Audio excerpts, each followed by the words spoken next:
Bonjour Nora, Bonjour Audrey. merci d'être venue à Féminescence. Merci. Est-ce que tu peux te présenter en quelques mots et nous expliquer ce que tu es venue aujourd'hui présenter aux femmes? Oui, avec plaisir. Alors, je suis coach énergéticienne, je suis basée sur Vienne et aujourd'hui j'ai présenté un atelier sur la confiance en soi, l'estime de soi par la PNL et l'énergétique. Et moi, ce qui m'intéresse, c'était de passer un bon moment de partage qui a été très émouvant d'ailleurs. Je suis toujours touchée par cet atelier de confiance en soi. On va chercher un peu nos qualités profondes, d'accord, nos vraies valeurs en fait, qu'est-ce qui est au fond de nous qui fait que notre confiance va devenir une évidence. Et non pas comme on nous booste tout le temps la confiance à la gonflette et en se disant je suis la meilleure, je suis la meilleure, je suis la meilleure. Non, pas du tout. C'est qui je suis au fond, j'accueille l'être profond que je suis, je reconnais mes qualités d'être un peu connectée là-haut. Et puis du coup, la confiance c'est quelque chose de beau et de limpide et d'évident et qu'on va juste expérimenter. En fait l'idée c'est je reconnais mes qualités profondes d'être divin, on va dire, mais ça peut être des choses très très simples, hein, comme j'amène la joie, j'amène la connaissance, je viens pour transmettre, je viens pour transformer quelque chose. Qu'est-ce que j'amène en tant qu'être humain et en tant que femme? Et du coup, quand j'expérimente ça et que je le vis dans mon corps, mais dans mon quotidien, et ben la vie devient facile parce que les choses elles s'ouvrent. Et surtout, je fais mon petit quelque chose que chacun vient amener sur terre pour que la vie soit meilleure. Donc ça, tout à l'heure, on a eu un moment très émouvant. Parce qu'il y a une personne, on lui a dit qu'elle était pétillante, puisqu'il y a un atelier, un petit cercle. Donc elle me dit oui mais je ne suis pas pétillante. Je fais si, bon, tout le monde voit que tu es pétillante, mais ce n'est pas quelque chose qui est acquis, que tu expérimentes, mais c'est normal, c'est son problème au niveau de l'âme. Donc il ne faut pas qu'elle non plus qu'elle se culpabilise trop.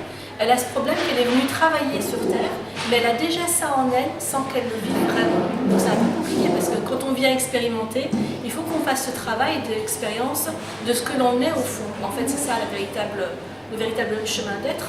Et en fait, quand je lui ai dit que ça c'était sa problématique aujourd'hui, mais qu'aussi, on attend ça d'elle en fait. Hein. C'est-à-dire que quand elle va venir avec ce côté pétillant autour d'elle, et elle va aider non seulement ses enfants, mais son voisin, la boulangère, etc.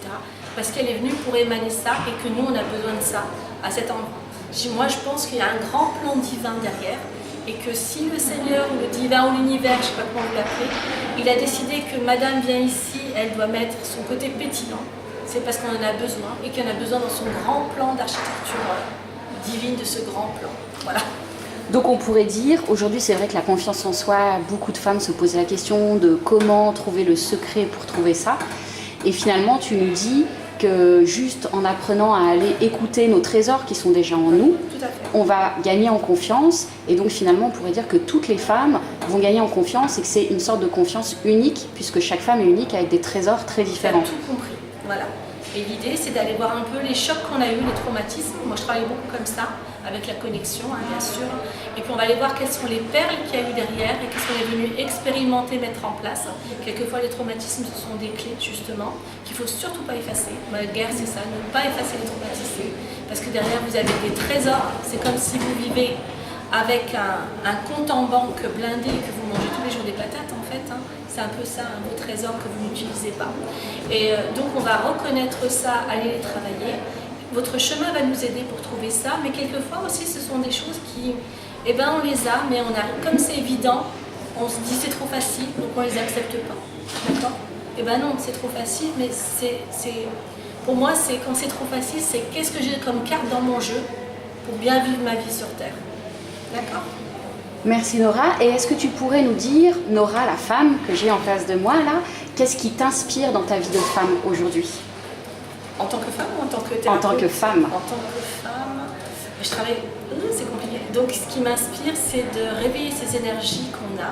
Parce que dans ces ovaires-là, il y a comme des comptes en banque, en fait des bijoux, des coffrets magiques.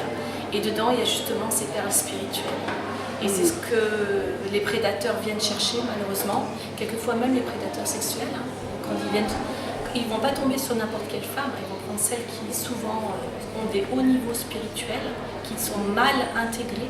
Donc même une enfant, il faut l'aider à intégrer sa partie spirituelle parce que c'est dans sa sexualité, mais sa sexualité entre guillemets, c'est dans ses ovaires qu'elle a ses dons qui sont cachés. Et les prédateurs viennent chercher ça. Nous, il faut qu'on prenne conscience de nos forces, de notre puissance et qu'on la vive et qu'on la fasse circuler, voilà. Et quand on la fait circuler, même chez ce que j'ai fait sur les enfants, hein, en aidant à faire circuler cette énergie, et ben, le prédateur il va moins venir chercher cette petite gamine. Donc nous aussi, il faut qu'on vive cette énergie spirituelle au quotidien, rayonner qui on est et amener cette force, cette puissance. Merci. Pourrais-tu donner un petit conseil aux femmes? Oui. C'est de s'accueillir C'est de s'accueillir et puis de s'observer de l'intérieur peut-être et de se relier à cette divinité magnifique qui est en nous, de créativité, de transformation, sous toutes les formes, pas seulement les bébés, mais aussi de transformer le monde. Et je pense qu'elles ont cette force-là. Et quand elles sont unies, c'est encore plus beau et plus puissant. Merci Nora. Peux-tu nous dire où on peut te retrouver? Alors j'ai un site qui s'appelle rêveéveil.com, donc rêve éveil avec un trait d'union. Et c'est Nora Boukela, N-O-R-A, et Boukela, B-O-U-K-L-A, sur Vienne, voilà. Ou sur Skype. Voilà. Merci Plaisir, Nora. merci pour votre travail, c'est magnifique. Merci beaucoup, au plaisir. Au plaisir.